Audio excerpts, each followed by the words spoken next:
उमा जी एक शांत और सुलझी हुई महिला है। उनके 2 बच्चे, एक बेटी और एक बेटा है। बेटी नीलिमा के ससुराल जाने के बाद उमा जी का घर में बिल्कुल भी मन नहीं लगता था, क्योंकि उनके पति और बेटे नीलेश के ऑफिस जाने के बाद उन्हें पूरा दिन घर में अकेले रहना पड़ता। अब उमा जी अपने बेटे के लिए लड़की ढूंढने लगे ताकि उनके घर का सूनापन कम हो जाए। उन्होंने कई रिश्ते देखे, पर कोई भी लड़की उनके मन को नहीं भाई। फिर एक दिन उमा जी की एक सहेली ने बातों बातों में अपनी भतीजी शिखा के बारे में उन्हें बताया। कुछ दिन बाद उमा जी अपने पति और बेटे नीलेश के साथ शिखा के घर गई। दोनों ही परिवार एक दूसरे को काफी अच्छे लगे। शिखा भी एक नजर में उनको भा गई। हंसी खुशी के माहौल में नीलेश और शिखा का रिश्ता तय हो गया। कुछ समय बाद शिखा दुल्हन बनकर अपने ससुराल आ गई। उमा जी ने धूमधाम से अपनी बहू का स्वागत किया। जो रिश्तेदार शादी में आए थे, सब ने शिखा की सुंदरता की खूब तारीफ की। धीरे धीरे उमा जी और शिखा दोनों एक दूसरे को जानने और समझने की कोशिश कर रही थी। उमा जी अपनी बहू से खूब स्नेह करती और शिखा भी उनकी बहुत इज्जत करती थी। एक बार शिखा की दादी बीमार थी। शिखा उनसे मिलकर वापस आ गई, लेकिन उसे दादी की चिंता होने लगी, इसलिए वो फोन कर उनका हालचाल पूछ रही थी कि तभी उसे सासू मां की आवाज सुनाई दी, जो कि अपनी एक सहेली को बोल रही थी, मेरी बहू का मन तो मायके में ही लगा रहता है।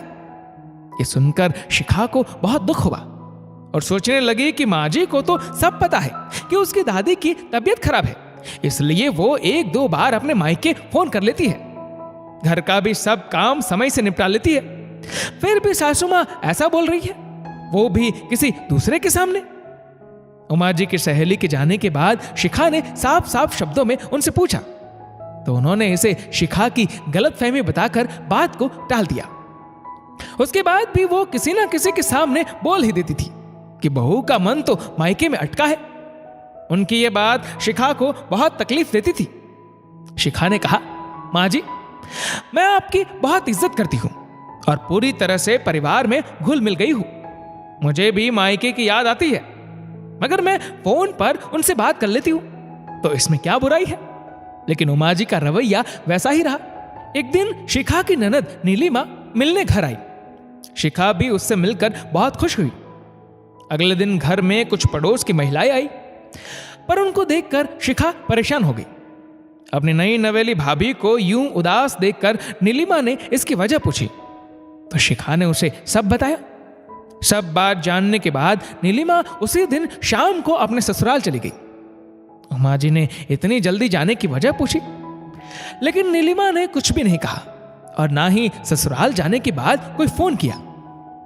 उमा जी अगर फोन करती तो काम का बहाना करके फोन काट देती।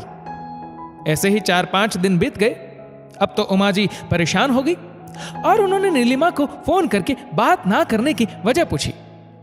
फिर नीलिमा ने कहा कि मां, मैं भी आपसे बात करना चाहती हूं, मुझे भी आपकी याद आती है, लेकिन जब भी मैं आपसे बात करती हूं तो मेरी सासू मां हर किसी के सामने बोलती है कि हमारी बहू का मन तो उसके मायके में ही अटका रहता है, इसीलिए आपसे बात करना बंद कर दिया मैंने।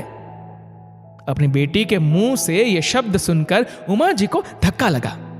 उनकी आंखों के सामने अपनी बहू शिखा का मासूम चेहरा घूमने लगा और उन्हें अपनी गलती का एहसास हुआ।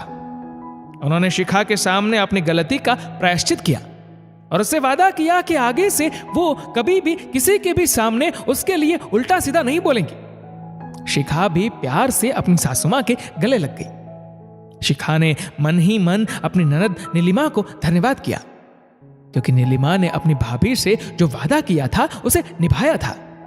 दोस्तों, इस वीडियो को लेकर आपकी क्या राय है, नीचे कमेंट करके जरूर बताएगा। और अगर आपको वीडियो अच्छा लगा हो तो इस वीडियो को लाइक करेगा, शेयर करेगा ज्यादा से ज्यादा लोगों तक, और ऐसी ही और भी इंस्पिरेशनल वीडियोस के लिए हमारा फेसबुक पेज आज ही फॉलो करें। धन्यवाद।